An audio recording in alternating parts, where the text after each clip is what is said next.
What if someone could completely change the way you understand compassion, yet that person is someone the world wouldn't even bother to look at? What would you do? This story doesn't begin with a crisis, a media scandal, or a salvation message. It begins with a quiet morning in a city park, the kind of place where everything seems so ordinary it's barely worth remembering. But within that ordinariness, something unusual happened. Elon Musk, the busiest man in the world, stopped.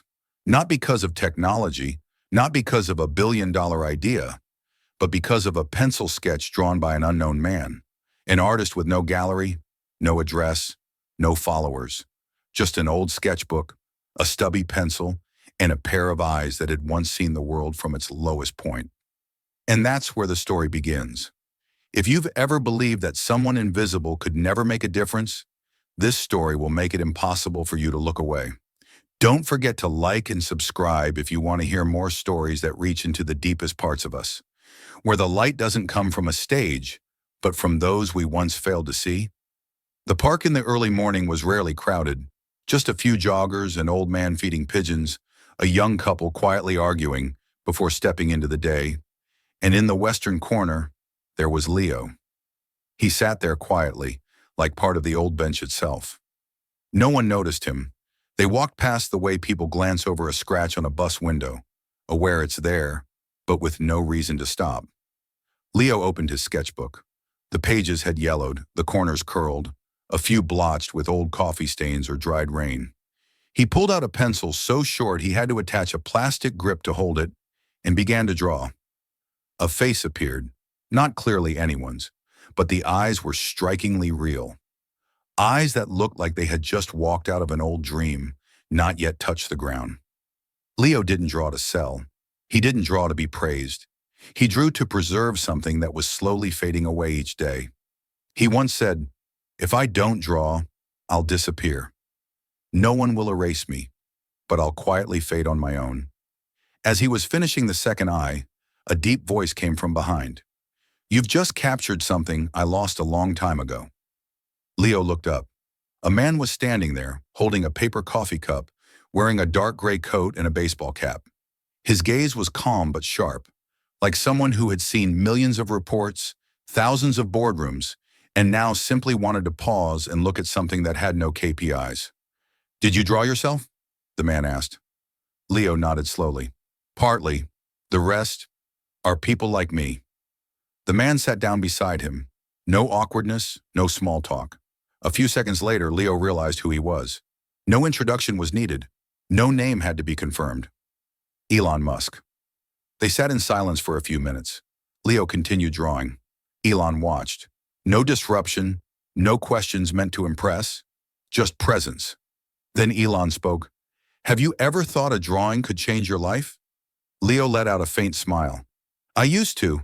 Back when I had a home, had parents, had a name people used."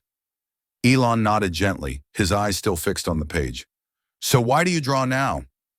Leo didn't look up. He answered while shading one side of the face. "To prove that I'm still here, even if no one's asking." Elon furrowed his brow slightly, as if he had just heard something too real to ignore. They spoke about art, about loneliness, about the sound of night wind that only someone sleeping on a sidewalk truly hears. Elon didn't judge. He didn't make promises. But before leaving, he extended his hand. "I want to help you hang these drawings, somewhere people don't just look, but listen." Leo looked at him for a moment and asked, "You're helping out of pity?" Elon smiled, shook his head. I'm helping because you've drawn something I've never been able to express in any language." He left a business card. No company name, just a string of numbers and one handwritten line. "If you've ever dreamed of seeing yourself lit up, call." Leo took the card, slid it into his coat pocket, and said nothing. But inside him, something quietly lit up. Not hope, not belief, but the awareness that he had just been seen, truly seen. Leo didn't call right away. The slip of paper with Elon Musk's number remained tucked in the pocket of his worn coat like an invisible post-it, stuck to his mind for 3 straight days. Every time he reached into the pocket, he stopped halfway, as if making the call was too risky. Not because he feared Elon wouldn't answer, but because he feared Elon actually would. Because if he did, everything would change. And Leo wasn't sure he was ready to lose the comfort of having nothing. He had lived too long on what people called the margins, until the margins had become home. No expectations, no disappointments, no one waiting for him, no one needing him to prove anything, but also no way out. He no longer dreamed of recognition. He just needed peace to draw, until he realized that if he died tomorrow, everything he had ever drawn would rot with time, unseen by anyone. On Wednesday morning, the air was colder than usual, probably because of the wind blowing in from the river. He woke up earlier than normal, washed his face with cold water from a public faucet, changed into the least wrinkled shirt he had, and quietly headed to the old post office, the spot where he usually sketched every morning. He didn't sketch today. He just sat. His hand clutched the business card. Then he pulled out his old phone and dialed the number. It rang once, then twice. "This is Elon." The voice didn't sound like his press conferences or his TED Talks or anything from the media. It was simple, direct, like the person speaking was genuinely present. Leo tightened his grip and replied, "It's me, Leo. We met at the park last week." "I've been waiting for this call," Elon said without a moment of hesitation. The trip was arranged for the very next day. A car came to pick Leo up from his usual spot. Not flashy, no vanity plates, just a sleek black SUV with a silent but polite driver. Leo didn't ask where they were going. He just sat in the back, hugging his sketchbook like someone afraid it might be taken away. They left the city center, drove into a quiet suburban area, then down a road that veered off the main route, where glass houses and rustling trees lined the sides. The car stopped in front of a small building with gallery-like architecture but no signage. A silver-haired woman stepped out to greet him. She was the art curator, Olivia, assigned by Elon to manage a temporary exhibition space for an upcoming event where Leo's work would be displayed. Olivia didn't ask if Leo had ever exhibited before. She didn't ask if he had studied at any art school. She simply said, "I've seen the scans of your sketchbook. We don't need technique. We need truth." Leo didn't know how to respond. Part of him still wondered, was this a joke? Was any of this real? But Olivia gave him no time to sink into doubt. She led him into a white empty space lit by a glass ceiling, casting shifting blocks of light on the wooden floor. The walls were fitted with hanging frames, and small shelves had been installed for personal items. The space wasn't ostentatious. It was refined. Like it didn't need people to gasp, it just needed them to pause. Leo was given a private corner, enough for 10 pieces. Olivia handed him drawing paper, frames, paints, tools, everything he'd need, and a key to a small back room where he could stay for 2 weeks to prepare. The room had a window facing the trees. Leo sat for hours at the desk, hands not yet touching the brushes. He looked at the white wall, then at his sketchbook, filled with hundreds of faces, thousands of eyes. But now he didn't want to copy anything from before. He wanted to paint this moment, the feeling of opportunity being real, not loud, not urgent, but true enough to make his heart skip. He began with an untitled painting, a man sitting with his back turned, facing a massive blank wall. The man held a pen, his hand trembling. But on the wall there was already a single ink mark, tiny like a mole. The piece didn't say much, but Leo knew it was him, and that wall was the world. Days passed quickly. Leo painted like he was summoning every lost piece of himself. A woman polishing someone else's shoes in exchange for bread. A boy using a milk carton as a telescope. A pair of eyes peeking through the slats of a refugee camp fence. These images had never had a place in galleries, had never been assigned a price. But Leo drew them all, not because they would be seen, but because now they were allowed to exist. 3 days before the exhibition, Elon visited. No entourage, no bodyguards, just a man in a white shirt, holding a coffee cup, his expression much softer than the public version of himself. He entered Leo's studio, silently observing the works. No compliments, no commentary. He just stood for a long time in front of one piece, 2 scratched hands embracing, with handwritten words in the background. "I don't know your name, but I know the fear in your eyes because it once lived in mine." Elon asked, Are you ready for people to see you? Leo replied, not sure, but if I don't try, then maybe for the rest of my life, I'll never believe I deserve to be seen. Elon nodded, then said almost casually, then maybe it's time the world slows down a little. The night before the exhibition, Leo couldn't sleep. He walked out into the hallway, watching the tree shadows dance on the glass walls. In his hand was that first drawing, the man facing the white wall, and he quietly signed his name in the bottom left corner. It was the first time in years he wrote the name he once erased, Leo M., not the full surname. No need. Just enough for him to believe. He still existed. The next morning, sunlight poured through the glass ceiling of the exhibit space, creating a sense that everything was floating inside a lucid dream. Guests arrived early. Not journalists, not collectors, but ordinary people. Janitors, a primary school teacher, an art student, an elderly man with a cane. They came because they received a small invitation from Olivia's private mailing list, with just one message. If you've ever felt overlooked, come. The space was eerily still. No background music, no opening speech, just the paintings. And each person quietly found something of themselves within. Leo stood in one corner of the room. He didn't step out to introduce the works. He didn't explain anything. He simply stood and watched, like a guardian of something that had almost been forgotten. And when a woman stopped in front of the painting with the two hands, her eyes red with tears, Leo knew what he had drawn no longer belonged to him alone. When the exhibition ended, Olivia handed him a stack of papers, guest notes and messages written by attendees. One line he would never forget read, I've lived 42 years and never once saw myself in a painting. Until today. Leo folded the papers. He didn't smile. But for the first time in years, his eyes didn't retreat from the light. None of Elon's advisors knew exactly why he returned to that city.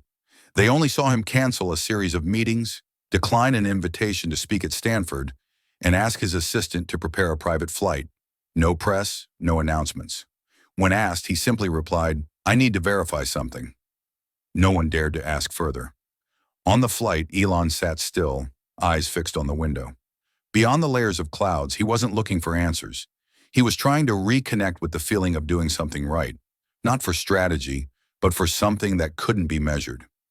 Leo's face, his eyes, his sketch, and the way he expected nothing from Elon, except to be seen without being avoided, kept playing in his mind like a silent score on endless repeat. He remembered clearly the first time he saw that pencil sketch in the park, and the chilling feeling that came with a question he had never dared ask himself. How can I launch humanity to Mars when I've never even sat beside someone the world has thrown away? When he walked into the small pop-up exhibition space on the outskirts of the city, no one recognized him as Elon Musk. They only saw a tall man, plainly dressed, walking among the paintings as if trying to find himself among hundreds of anonymous faces. There were no nameplates on the wall, only handwritten notes beneath each piece, drawn by someone still alive, even if no one sees them. Elon stopped for a long time in front of one small drawing, an empty park bench with a frayed jacket folded neatly on top. No one was in the picture, no expressions, just a quiet stillness etched into every pencil line. Someone had once been there and left in silence. He saw himself in that bench. He, the man the world always saw, whose name was called daily, whose image was captured in every language, suddenly felt like he had never truly existed. For years, he had only been seen through what he created, not through what he felt. And now someone society labeled homeless had drawn something he had never been able to say out loud. After the exhibition, Elon didn't return to the office. He asked Leo to come to his penthouse, not to offer help, but to speak honestly. The spacious room overlooked the city, bathed in artificial light, but at its center was a strange, cold emptiness. Elon poured Leo a glass of water, then placed a small card on the table. This is an invitation, but not from me. It's from the unspoken space in this world, the place no one dares to call art when it comes from the shadows. Leo looked at him, asking no questions. Elon continued, I've spent hundreds of millions building things that could survive after humanity is gone. But not once did I ask, what helps a person not disappear while they're still alive? He paused, voice lowering. Ember, You'll name it Ember, not because it blazes, but because it smolders and lasts longer than any fire ever built for show. Leo stared at him, unblinking. Elon went on slowly, like a quiet vow. I don't want you to draw alone. I want thousands of people who once thought they didn't deserve to hold a pen, to know that they are the very reason this world still has a reason to go on. That day, Elon sent out dozens of emails, not to investors, but to community architects, creative therapy counselors, former art teachers who had quit because they were forced to chase KPIs. He wrote, I want to build a system, not to commercialize art, but to protect it from being distorted.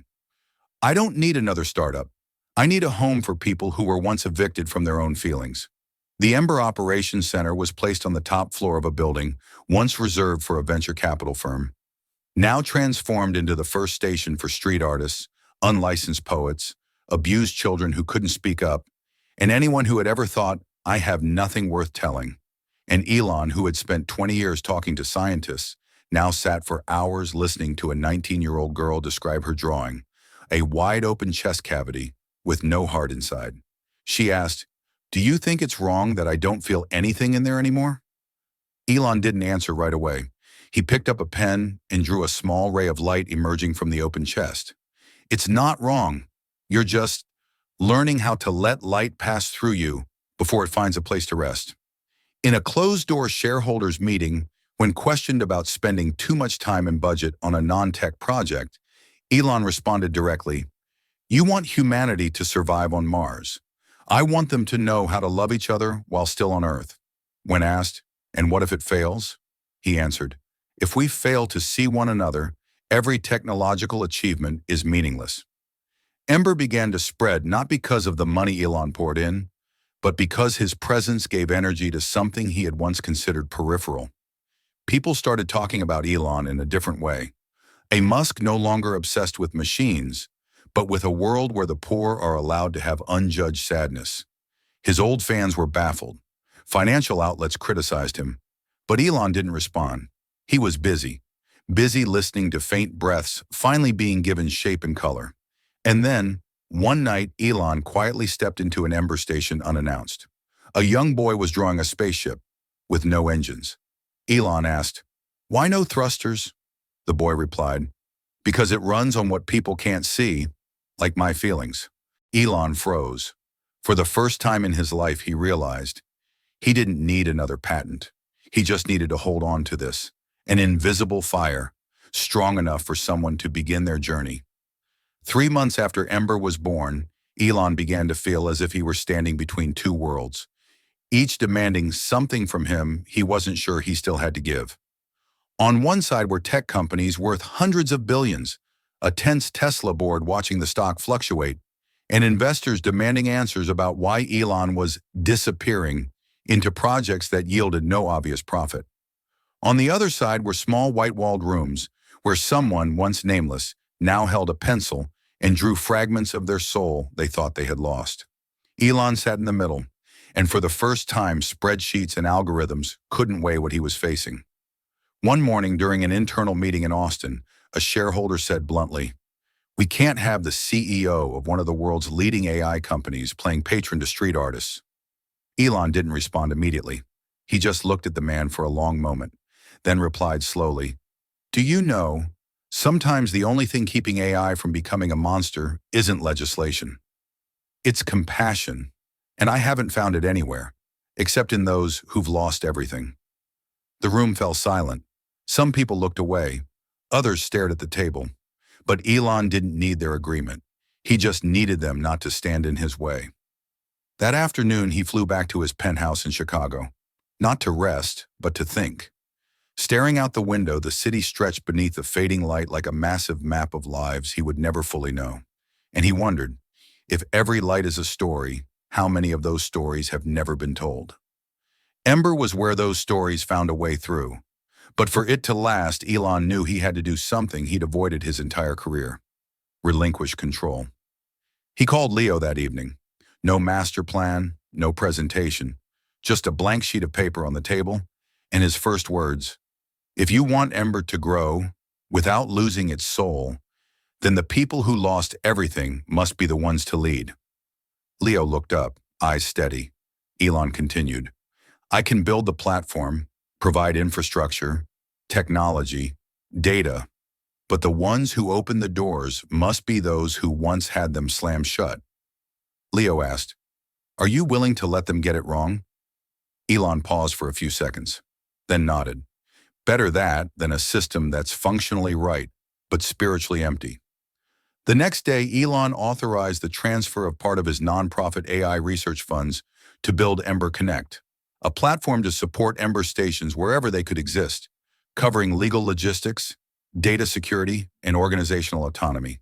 But he laid down one rule that no one could break. No rankings, no ratings, no hierarchy. Each Ember site has only one criterion for existing. Someone walked in, and someone truly felt seen. When asked by the media why he was investing in Ember, Elon answered in a short interview, I used to build things to help humans go further. Now I'm building something so they don't lose themselves along the way. The host paused, then asked, but what if you lose your position as a tech leader? Elon smiled faintly. I'm not afraid of losing position. I'm afraid of waking up one day and realizing I don't feel anything anymore. By the fourth month, Ember opened its first station in the Bronx, New York. Elon went unannounced. No security, just a dark coat and a small sketchbook in hand. When he walked in, he saw a girl around 15 sitting alone. In front of her was a blank sheet of paper. Elon sat beside her, silently. A few minutes passed. Then she turned and asked, do you think if I draw the thing I'm most afraid of, I'll make it real? Elon replied without hesitation, no, but you'll take back the power to name it. She nodded slightly, then began to draw, a large shadow slowly unraveling. Elon left the station at dusk. On the way back, he played the recording of that morning's board meeting, but couldn't listen to a single sentence. He turned it off, leaned his head against the car window, and for the first time in months, his mind wasn't on machine learning models. He thought about the small hand trembling as it made its first mark on the page. And he knew the world didn't need more algorithms. It needed more people willing to sit in silence beside each other when there were no answers. Elon returned to the office the following week with a request. Senior engineers from Neuralink and XA, I would dedicate part of their time to designing tools for Ember, from automatic scanners for disabled artists to audio recording platforms for those unable to write. When asked, are we sure they want technology? Elon answered, no, but I'm sure they need the chance to choose for the first time in their lives instead of having it chosen for them. At the end of the month, when invited to speak at an international tech summit, Elon chose to share the story of the girl and her shadow drawing. No charts, no slides, no growth metrics, just a quiet telling and a conclusion. I've never seen AI make someone want to keep living, but a trembling hand holding a pencil did exactly that.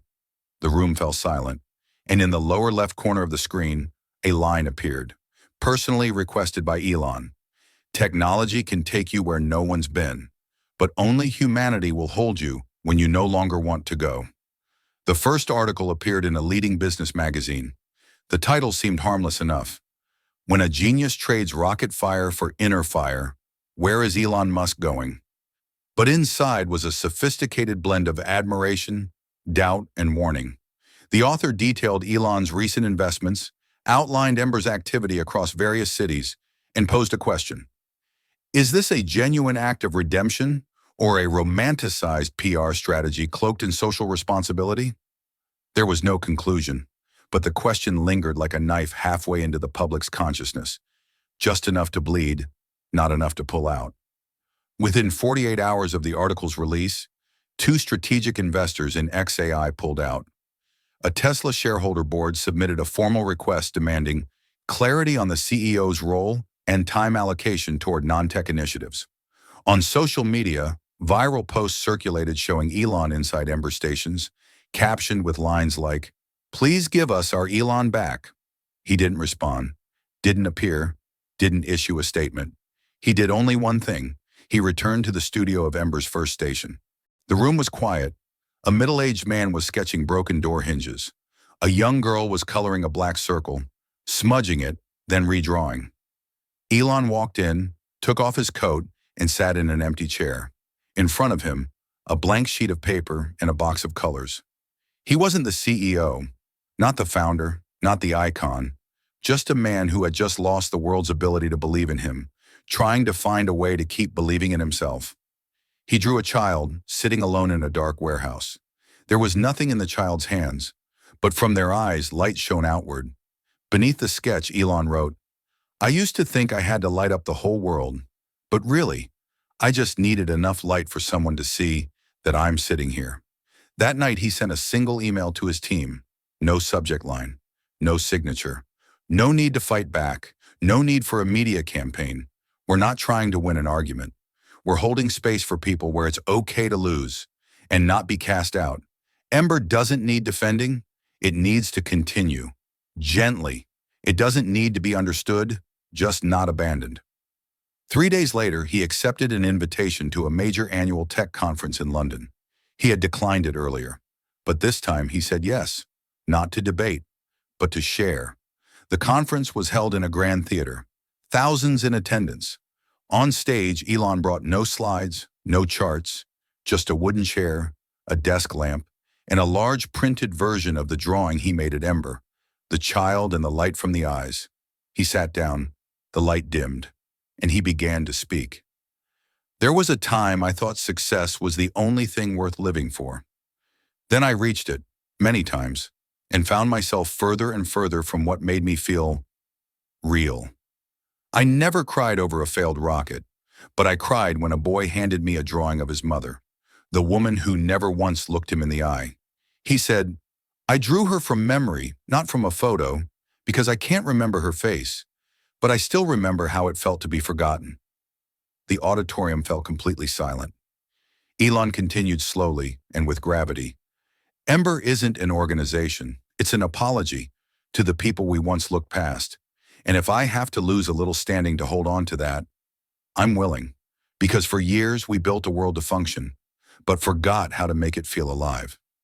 No applause followed, not because it wasn't powerful, but because there was something in his voice, in Elon's eyes in that moment, that made everyone look inward, not with logic, but with feeling. Then from the back of the hall, one person stood up, a famous artist who had previously criticized Ember. He said nothing. He simply held up a blank sheet of paper and nodded. 2 weeks later, Elon received thousands of emails. Half were critical, half supportive. But he didn't read them all, because he was in Iceland, at a newly opened Ember station, in a place where people live in darkness for nearly 6 months a year. There he sat beside an elderly woman who had lost her ability to speak, but who still drew with her finger in the sand. She drew the sun, small, then erased it, then drew it again. Elon didn't translate, didn't ask. He simply placed his hand next to hers and stayed quiet, because he knew sometimes holding the light isn't about helping someone be seen, it's about letting them know they are not alone in the dark.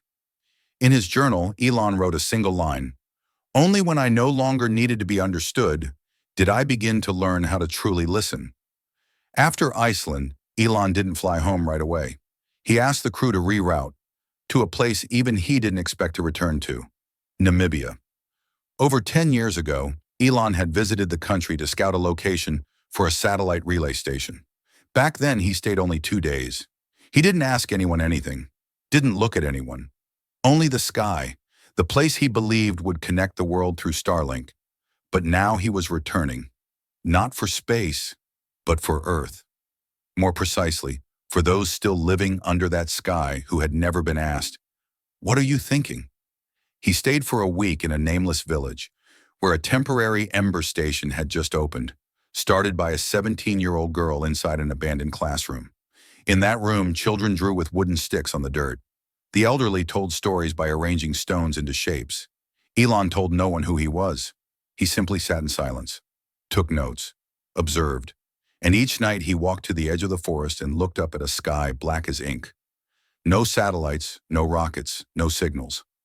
One night he wrote in his journal, "Maybe I thought I had conquered the universe, but never once had I truly sat down, placed my hand on the ground, and asked, have we ever really reached each other's hearts?" And then he knew. It was time to step out of the light. The decision came during a private meeting in Chicago where he gathered Ember's core leadership team. There were no charts, no organizational structure, just a whiteboard with one question written across it. What happens to Ember if I disappear? No one answered. Someone raised a hand. You don't need to disappear. Just take a smaller role. Elon shook his head. Number, I can't be the foundation, the walls, and the fire all at once. As long as I stand in the center, Ember will remain an extension of me. And that means it isn't real. Some were confused, others afraid. But then Zara, the one who used to transcribe quotes from each painting, stood and said, if you're brave enough to step away, then that's the first proof Ember is strong enough to live without the one who created it. Elon looked at her, silent for a long time, then nodded. 2 weeks later, Elon held a press conference, not to announce his exit, but to announce a transition. He would no longer lead Ember. From that point on, Ember would operate as an autonomous network, each cluster governed by a rotating council of those with lived experience. No one would hold absolute decision-making power. Elon would continue supporting infrastructure, legal frameworks, and global connections, but he would no longer be publicly present. In his final speech as Ember's figurehead, he said, I'm not leaving. I'm just stepping out of the frame. Because real light doesn't need someone standing beneath it forever. It needs to be passed on, not through power, but through trust. Right after the press conference, reactions erupted. Supporters cried. Critics sneered. Musk quits because he can't handle the pressure of soft art? But Elon didn't respond. He quietly returned to Texas, to a small cabin near the woods. No assistant, no press. Just books, paper, and a map of Ember stations around the world, each point marked with a soft yellow light. One night he received a parcel from an Ember station in Poland. It was a drawing, a person stepping out of another painting. Below it was a handwritten note. Thank you for not keeping yourself inside the frame. He smiled. And for the first time in years, he closed his laptop before midnight. Though no longer leading Ember, Elon never stopped watching. Every morning he woke up and opened Ember Live, a real-time interface he had designed, showing how many people were present at stations worldwide. Some days just 42, others nearly 10,000. But it wasn't the number that mattered to him, it was what kept them there. In his journal he wrote, there will come a time when no one remembers who built Ember, but as long as even one person walks into a small room, picks up a pen, and doesn't fear being judged, what I did still lives. And maybe, so do I. One late autumn afternoon, Elon sat alone in his cabin. In his hands was the very first drawing Leo ever made, the empty stone bench. He pinned it to the wall, right next to the world map. Then took a red pen and circled one unnamed location, where no Ember yet existed. Below it, he wrote, not yet, but maybe. They're waiting.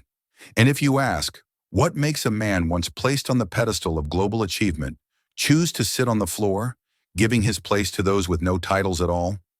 Then maybe Elon would simply smile, look at you, and ask back, have you ever seen light from someone fading away, still trying to keep someone else from falling?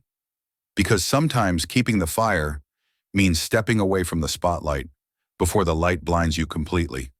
When Zara called Elon, her voice no longer carried its usual calm. They're organizing. That group, 12 of them. They were part of early AI testing programs. They were affected. And now they believe Ember is your way of cleaning it all up. Elon listened. He didn't react. He simply asked, have they come to Ember? They have, but not to draw, to observe. Some took notes. Some sat silently for hours, then left. They said they'll release a paper analyzing the architecture of emotional manipulation disguised as humanitarian effort. Silence. Wind rustled outside the window. Elon set his teacup on the wooden table, his eyes fixed on the forest where he'd been living since stepping away from leadership. No one should stop them, he said. If they feel the need to speak, let them speak. Zara bit her lip. Aren't you going to say anything? Elon gently shook his head, as if speaking more to himself. I can't convince anyone I'm real if they've been hurt by what I represent. All I can do is listen, without defense, without explanation. 3 days later, an article appeared on an independent platform. Its title was simple: What is Ember when it's created by the man who once made us emotionless? In it, former testers from an emotional AI interface program, indirectly linked to Elon, shared how they felt used as behavioral tools. They argued Ember was just another loop of the same system, putting humans into frames, this time through empathy instead of algorithms. The article spread quickly. Some Ember stations temporarily shut down to ease tension. Media outlets demanded Elon's response. But he said nothing. No interviews, no posts.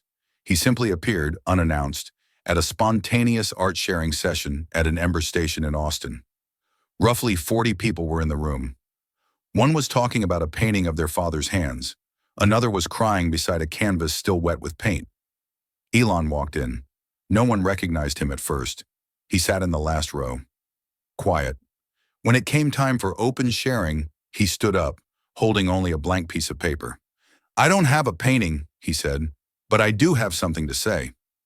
His voice was steady, not trembling, but his eyes were deeper than they had ever been. "I once created systems that may have harmed some of you. I know that. I haven't forgotten. I don't erase it. And if Ember has become a place that makes you feel manipulated again, then I will step away a second time, so I don't stand in the way of anyone trying to see themselves in this light." He folded the blank paper, placed it on the table, then stepped down. No one stopped him, but no one clapped either. Only a middle-aged woman stood up, her eyes red. "I lost my child because he believed in a system modeled on simulated emotion. I hated you for 4 years. But today, for the first time, I saw something I never thought could be real. A man willing to hear another's hatred without running away." The entire room held its breath. Then she stepped forward and placed a flower petal on the folded sheet he left behind. Elon said nothing more. He simply nodded and left. The next day, that same woman posted the story on the very platform that had criticized Ember. She ended her piece with one sentence: "He didn't ask to be forgiven. He just stayed long enough for pain to show itself, until it no longer needed to scream." The post was shared over 2 million times in 3 days, but Elon never responded. He returned to the forest, continued living like an outsider. In his journal, he wrote, "Some doors don't lead outward. They lead back into yourself. I once built hallways for intellect.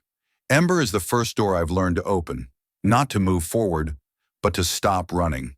And maybe now, as you read this, you're wondering, why would someone once celebrated beneath the fireworks of science choose to sit in silence with the souls left behind? The answer isn't in a reason, it's in a choice. A choice to stay with those who once turned away.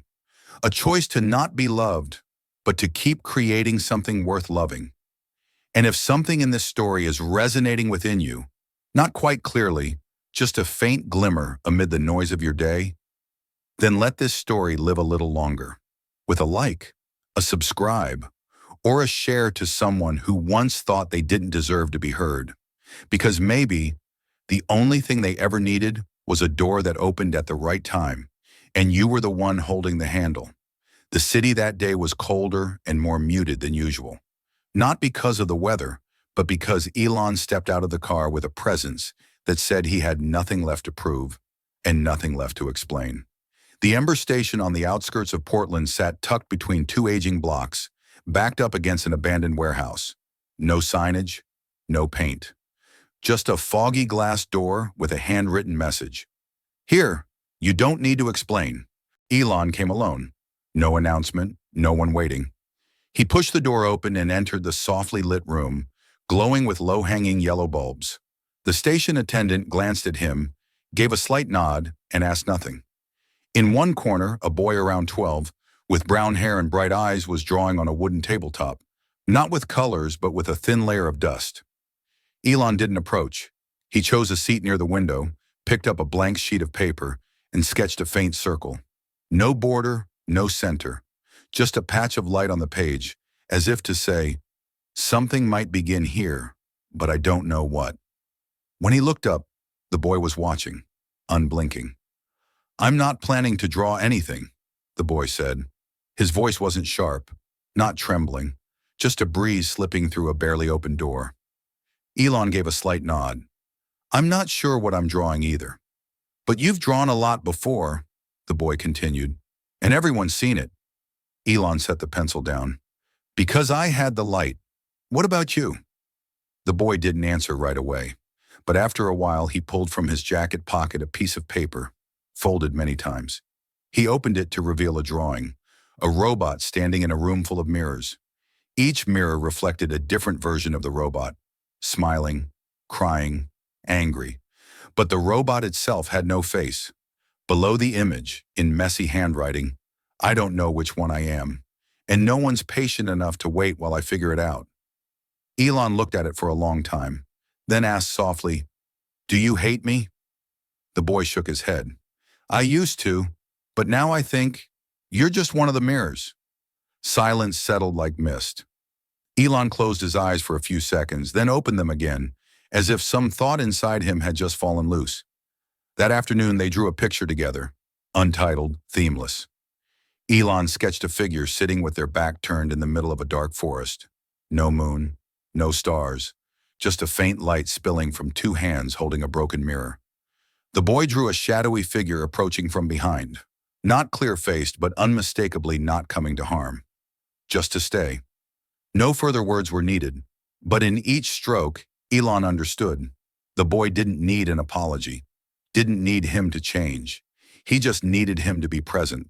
Not as a genius, a founder, or an icon, but as someone who had once broken and didn't flinch when others pointed to the crack. That night, Elon sat alone in front of the cabin window. Outside was the black forest. Inside was him.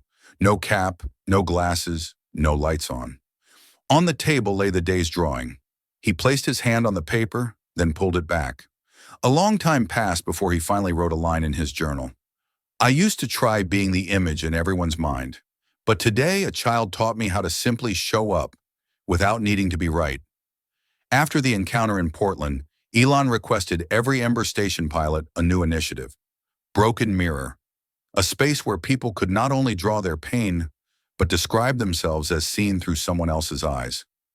Not to be judged, but to understand how we are perceived and how that changes us. Elon participated too. He didn't draw. Instead, he allowed 32 people who had interacted with him in his career, at Ember, or through random encounters, to draw him. No edits, no filters, no one was rejected. The result was a secret exhibit in the basement of an old building in Chicago. No promotion, no name for the show. Just a staircase leading down to 32 portraits, 32 different versions of Elon. In some, he had no face. In others, he was a metal bird with broken wings. One showed him holding a flashlight for others while unable to see his own path. Elon walked slowly among the artworks. He didn't linger long at any one piece. But when he reached the final painting, a depiction of him sitting among faceless children, his hands empty, he froze. Below the painting was a small note. You don't need to save me. You just need to stay until I figure out where it hurts. He stood there for a long time, then turned away. No tears, because he understood. Some moments don't need tears to be truly painful. That night, Elon wrote a letter to Ember's leadership team. No plans, no directives, just one quiet message. If one day I'm no longer here, let Ember live, not for me, but for anyone who's ever believed they were just a rough draft of something perfect. We don't exist to rescue people. We exist to keep the fire, so someone knows they're not just a broken piece without meaning. He signed it not as Elon Musk, just a person learning to redraw himself. An internal meeting was called on Monday morning, unscheduled, no agenda, no designated facilitator. But the air inside the 18th floor room of the old Chicago building was so heavy it made breathing feel like effort. Zara sat at the head of the table, her hands clenched around a document folder. Samir kept his eyes fixed on the window. Tess quietly stared into her glass of water. No one spoke for the first 5 minutes. Finally, the coordinator spoke. We're facing a level 3 crisis. 6 Ember stations in Asia have suspended operations due to lack of funding. 11 core mentors in South America have resigned, saying they've lost direction And several senior members are beginning to question Ember's purpose now that Elon is no longer present. Zara spoke, slow but sharp. We knew this would happen. We agreed Ember shouldn't depend on one person. But I don't think we were ready for what it feels like to not have anyone leading. Tess whispered, or maybe we never truly believed he'd stay gone. No one disagreed. No one nodded. But everyone understood. Elon Musk wasn't just an outsider anymore. He was the unspoken anchor no one dared name. And now, as that anchor faded, stones began slipping from the structure. When Elon heard the news, he wasn't surprised. He had felt it for weeks, in fewer emails and delayed reports, in meetings postponed without reason.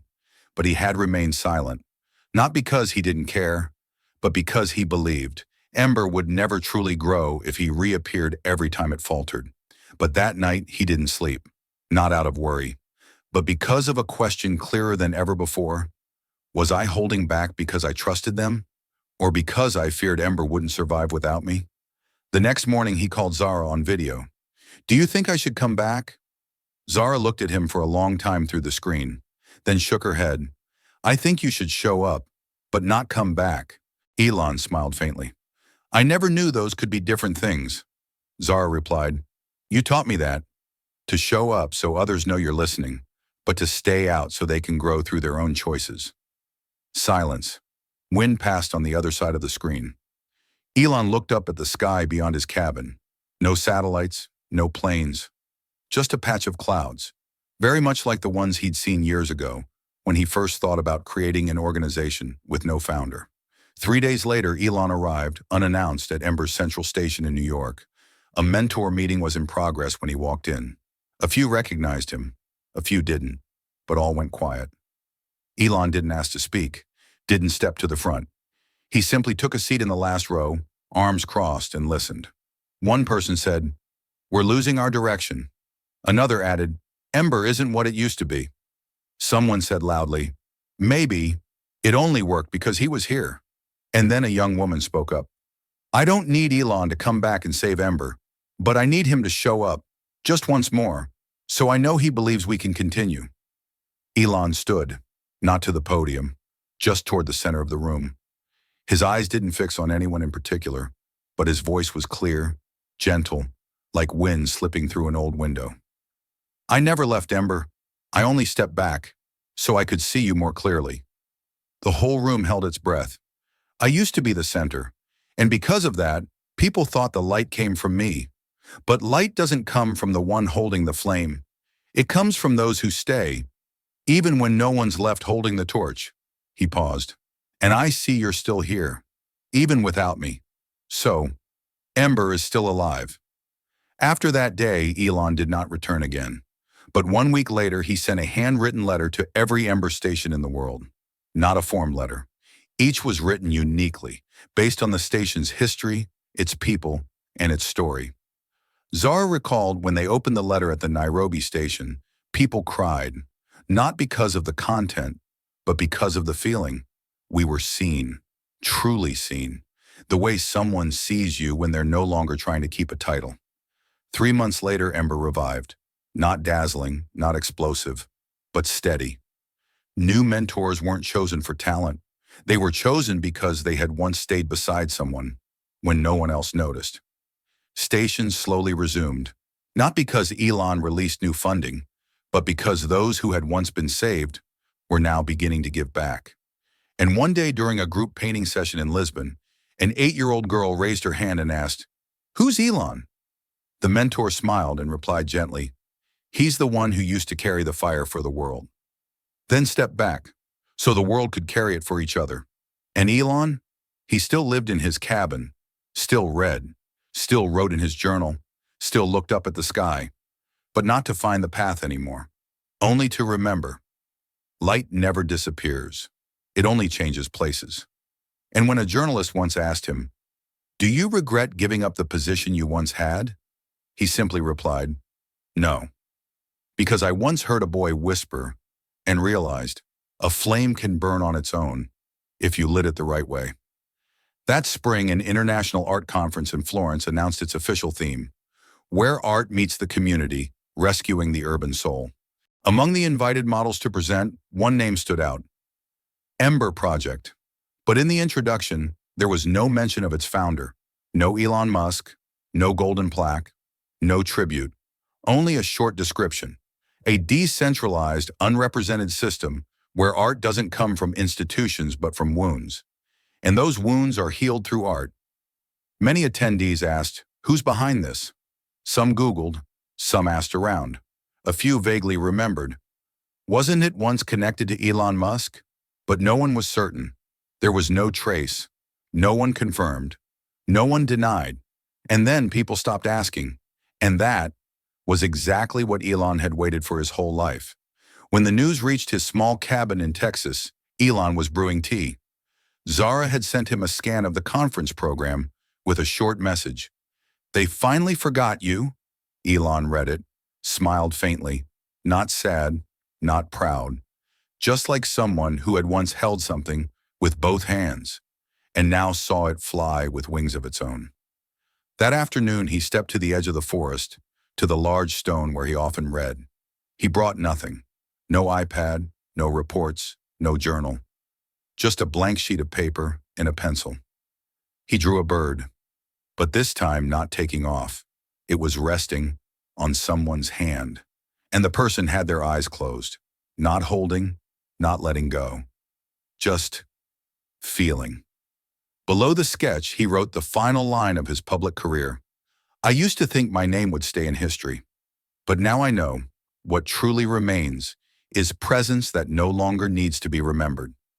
The following month, a young journalist visited his cabin to do a feature on Elon Musk's quiet phase.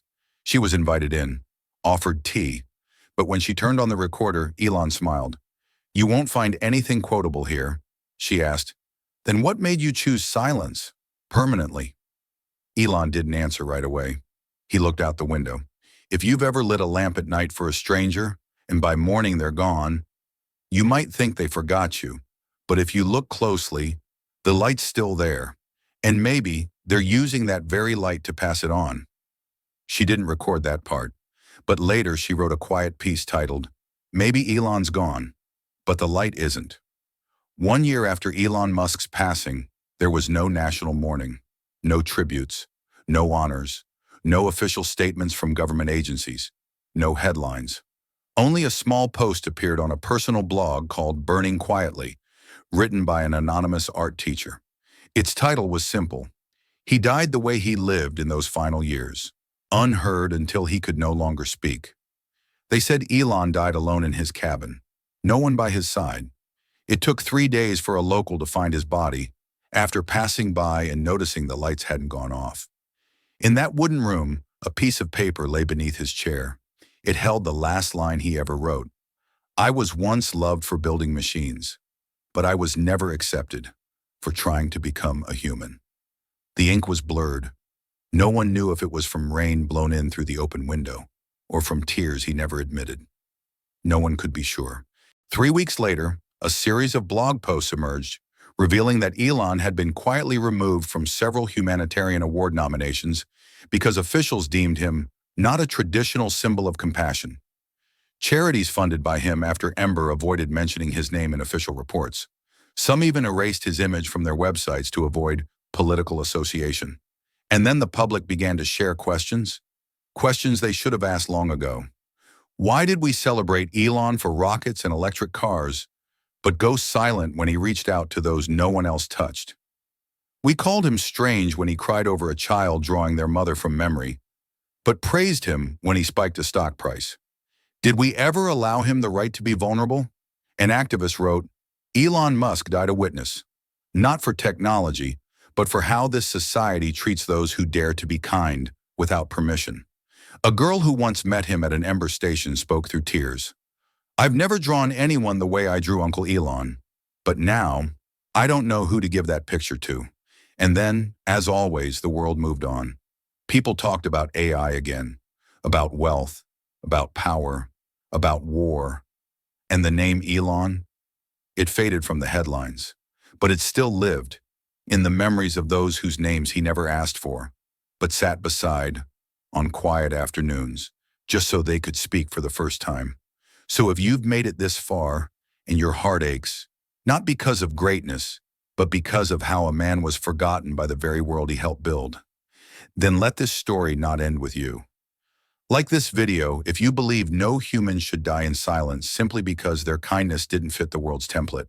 Subscribe to this channel if you believe this world needs more Elons, not to launch rockets, but to sit beside someone who's never truly been seen. Because maybe one day you will need someone who doesn't ask who you are, but chooses to stay anyway.